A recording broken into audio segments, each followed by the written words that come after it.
What happens when we speak? Well, even though most people think it's the actual opposite, all the esoteric cultures in the history of the world say the same thing about the spoken word. Everybody thinks, everybody thinks that we have a clear idea of what we are going to say, and that the most important part of our mind is the idea of what we want to say. But again, all the esoteric cultures in the history of the world say the same thing. What? That the idea is actually the shadow of the world. The Egyptians even say it clearly. They teach that the idea is the shadow of the tongue. It's something that comes out from the spoken word. It's not something that is there before. What happens with this in our day to day? Well, we might think that we have a clear idea of what we want to do, where we want to go, but we won't really know it until we actually say it. Because when we say what we want, we will really know what we're thinking about it. We can't trust our ideas. We can't trust our thought process. We can't trust what we think. We need to put it in the words to actually have a clear view of where we want to go.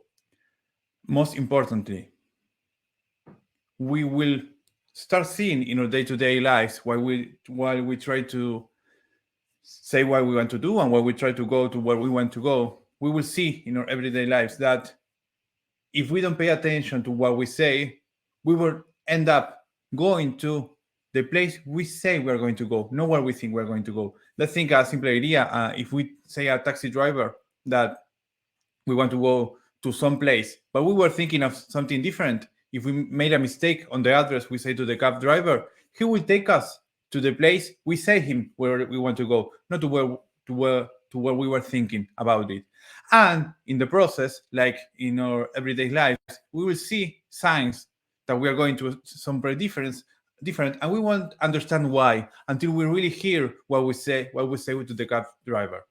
Is very important in the step 2 of the 11th step of magic to pay attention, to listen to what we said, not to stay on the idea of what we want to do, because the universe will go towards where we said we want to go. As Javier was telling us,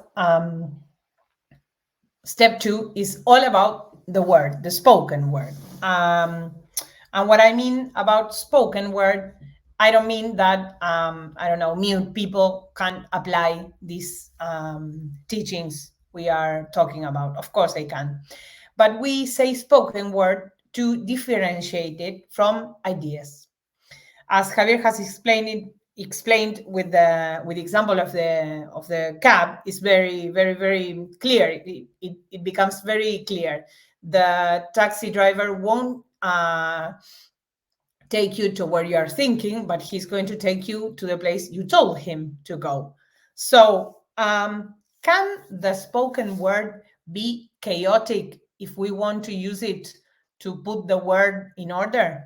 If we know that ideas are chaos and we want to go through, we want to go beyond these ideas, we need something to put this chaos in order. And we have found that what put this chaos in order are words, spoken words. So can words be chaotic? No, they shouldn't. They should be not chaotic. There should be the opposite. But let's think of some simple ideas of things that people usually want in their lives and can't achieve. Maybe you can achieve some, but you can't achieve others, or you can't achieve any of them. It depends on what your reality, your education, the context where you were born. Some of the things are possible for you, some are not. So let's think of example of things someone says, I want this, I want that. For example, you can say, I want a husband. If you've been having difficulties as regards relationships, you can maybe say, I want a husband. Or if you have some, I don't know, problems with your body or your self-esteem, you will say, what I want to put down some kilos. Or you can also say, I'd like to stop drinking, or I like to stop smoking, or I want to find a job. Different things someone maybe can't achieve as easily as someone else can, and you say those things. For instance, if you've been learning about The Secret, you know that you have to say things in order for them to achieve them. You know that you have to say that. This part is no news, but there is another part that I'll tell you that is news, good news for you, because maybe you've been repeating during, I don't know, maybe a lot of time, or maybe recently you've been repeating, I want this, I want that, and you didn't achieve that. Maybe you didn't get that husband, you didn't get that job, you didn't get you couldn't make your kid stop yelling at you or stop misbehaving. So you've probably asking yourself, well, why? If I'm repeating these phrases, if I'm doing these poses and I'm repeating what I want, and I'm hoping for it, and I've been saying all these phrases I consider that express what I want, why don't I achieve those things? Why? What happens? Well, what happens is that word is also chaotic if you don't put it in order. For instance, something very simple shows its chaotic nature. For instance, Freudian slips, names you forget and you don't know why did I forget that person's name, and I remember the name of a person I've seen just one time in my life. Well, also, as I said, Freudian slips shows that spoken word is also chaotic, but it has a good thing that ideas don't have. You can put that chaos in order to use it. How do you do it? How do you put that word in order? How do you make those words put order in that chaos you have? Well, there comes another important thing, part of this step, and as important as the spoken word: listening. You may say, listening? What do you mean by listening? Listening. When I mean listening, I mean listening. Listening at what you say. And this is very, for us, maybe it's, I don't want to say it's the most difficult part, because it's not. But as we are obviously non-native, maybe you can think, well, but how can they know? They don't speak English, or their mother tongue is not English. Maybe they are misinterpreting things. Don't worry. We spoke Spanish, and when we tell this to people for the first time, they think the same. Well, but that's not the way. No, they actually say, well, but that's the way you say it in Spanish. So if you think that that what we are saying is because we don't speak English as a native language, it's not that, okay? Forget about that idea, because same thing happens in Spanish. What?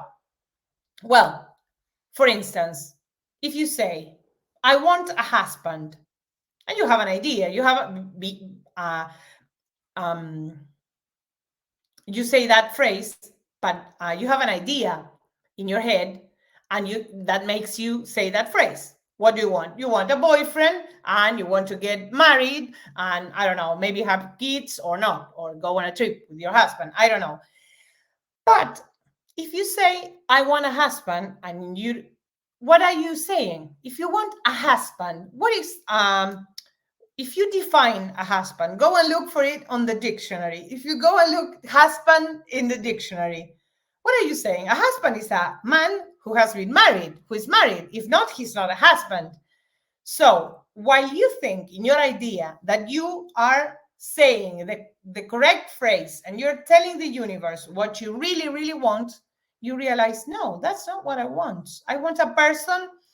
Well, you will find your way to say what you want. But let's start by realizing that probably we don't have control over our words.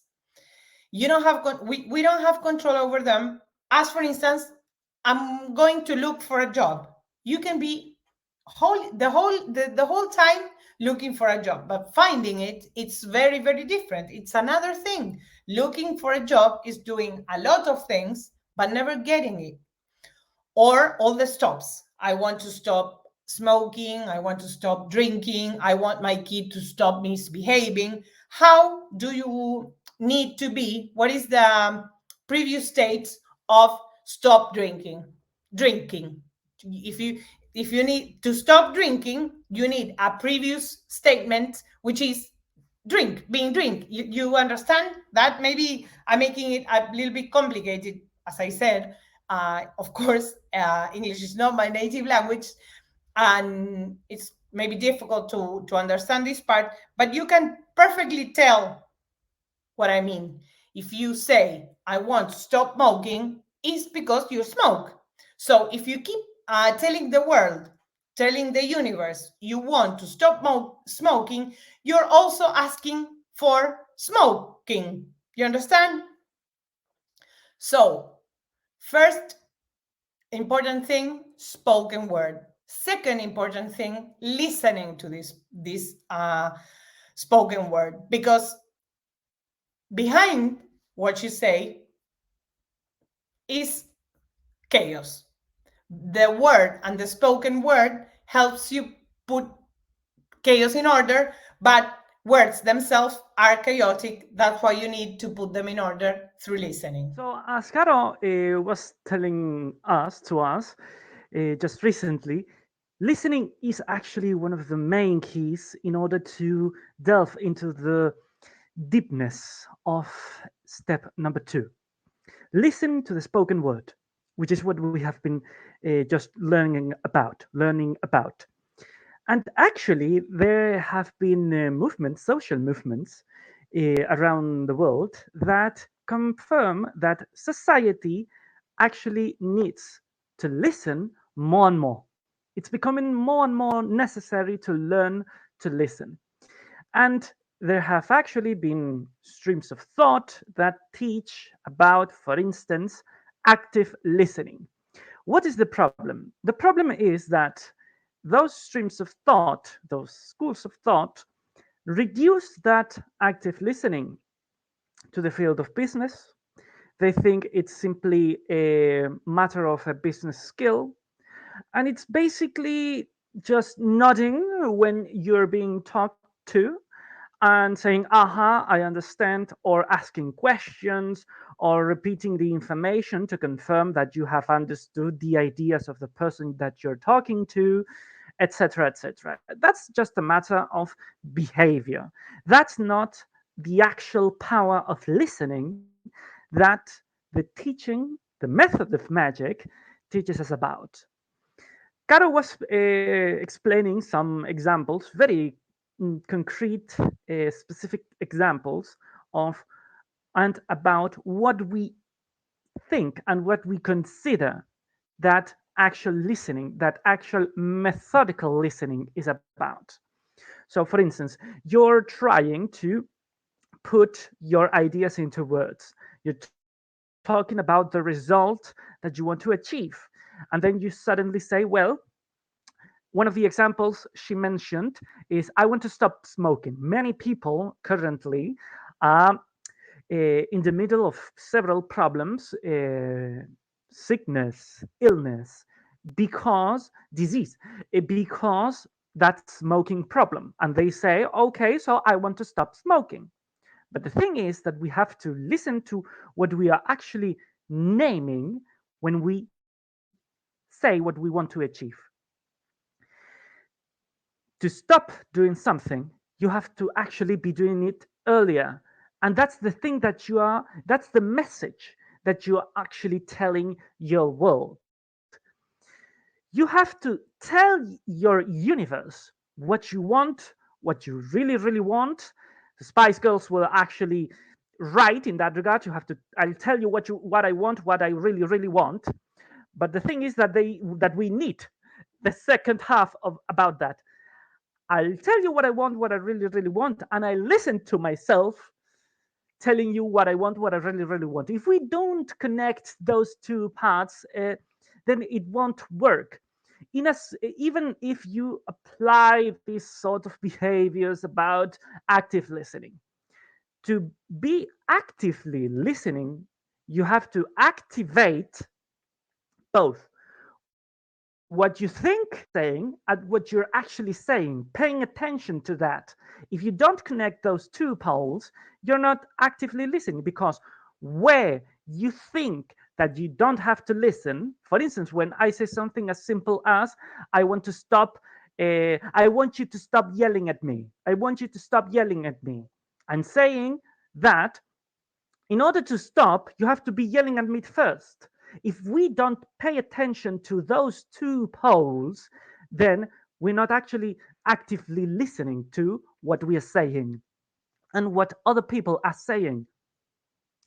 In any event, when we're talking about, for instance, neural programming, language programming our minds with language, and we just think that you have to take into account, okay, so I'm going to refer to myself using good words, positive words only, and not anything else. Or for instance, when I want to use that supposed inclusive language and I have to say Latinx and not Latino, because words are important. And if I am saying Latino, that would be considered chauvinistic. So why do we pay attention to all those things, but then the other things that we aren't taught by the main ruling paradigms in society, that we don't have to, where the ruling paradigms in society say that we don't have to we don't have to pay attention to that, we don't do it. Is that really active listening? Methodical listening, listening based on the method of magic, teaches you to listen to everything, and not simply what you think that you're saying, but to actually listen to what you're saying. And once you connect those two things, you will discover that, oh, I'm trying to say something, but I'm actually telling and saying something completely different. Why is that? Did you decide that division, or is there something else within you that's deciding that division, that schism, that separation, that natural separation of forces, division of forces, is natural in the human being. And the method of magic teaches you to unify those forces. First of all, for instance, the force of what you're trying to say and the force of what you're actually saying. Learning to unify those things is learning to unify forces that, if you learn to master them, you will manage to direct them towards whatever you want to create in your universe, in your reality, to create reality itself, your own reality. This is we are learning about the main components of that reality creation, of creation of your own reality. First of all, step 2. And before that, step 1. The ideas in your mind, those chaotic ideas, put them into words and then listen to them, because that's where you will find, okay, where does this separation, original separation within me, where does it come from? That's the start of a journey. What journey? The journey of magic. And we will continue learning each one of its steps in these videos. Thank you very much.